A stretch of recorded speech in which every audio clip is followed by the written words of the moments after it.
Good morning, everyone, or good evening, whatever, and welcome to me talking about music production while I commute.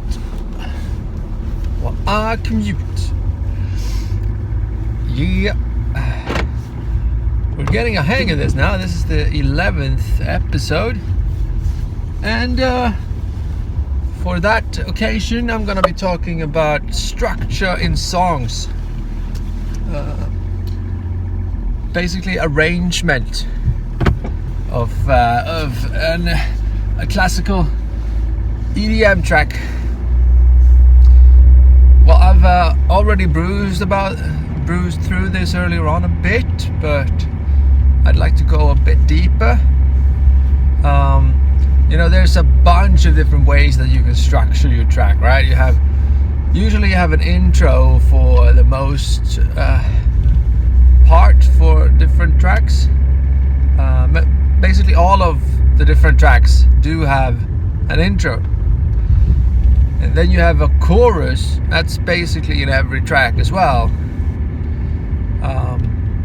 And some tracks, well, not all of them, do have a bridge, which is a different wording for an intro with a bunch of new elements added in, or some other fresh chord progression that you put in the track. And then you have another chorus, the second chorus, and then an outro, and that's the track, basically. You can make these in so many different ways.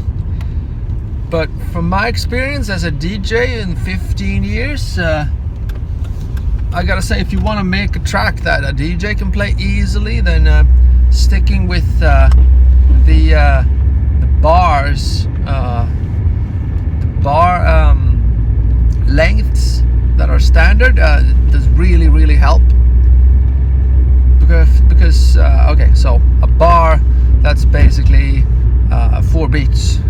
If you're using the regular beats progression, it can be 3 beats if you have a one of these unused what do you call them? I think it's the Vols. They're pretty uncommon, and you'd have 5 beats and all of these things. But generally, DJs, they mix in 4 bars. So using a 4 beats. Sorry, if you use 4 beats, then a DJ can usually make sense of what you've done. Yeah, and for each 4 beats, there's a bar, and then you have 4 bars making up a segment. And well, you know about these. If you have an 8-bar loop, well, that's a good start, right? So an intro usually can be between 8. Well, if you're making a radio mix, then sure, 4 bars could be a short intro. But what I'm getting at here is just be consistent throughout your track. So if you have an intro, a chorus, a bridge, another chorus, and then an outro, that's an example of how you can make a track. It's not the only way. You can make a bunch of different ways, but if you do that, then make sure to stick with a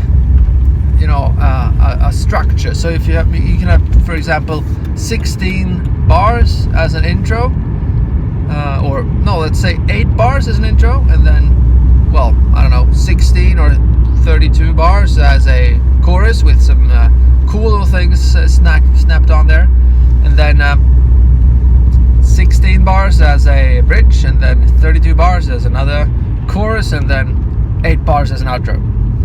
Right? So that's consistent. See the logic there? See the structure there? That's something a DJ can make sense of. So I would tip you, if you want to have your track played out in the clubs, that would be good.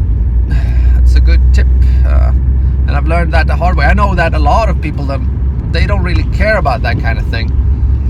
which is fine. I mean, the most important thing with your track anyway is to make it, that it sounds really good.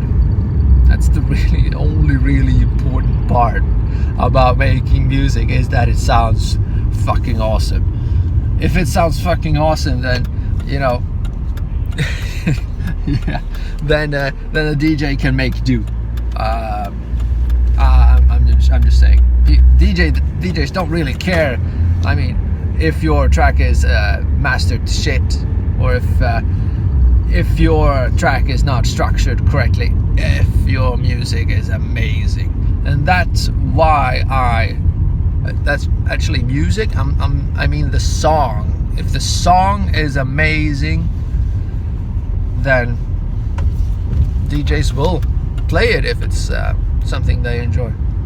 It's so easy, right? But these little nitpicky things, they're just side parts about the main things, which is making a good freaking song, because that's what it's all about. That is what it's all about.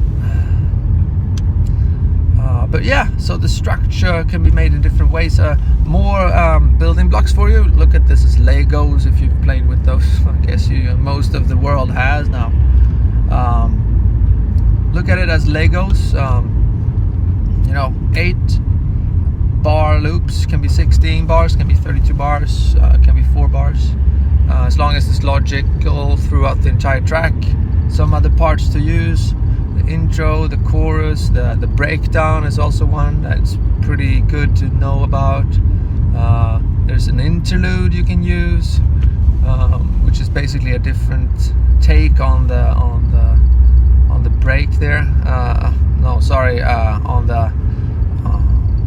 On the part after the chorus.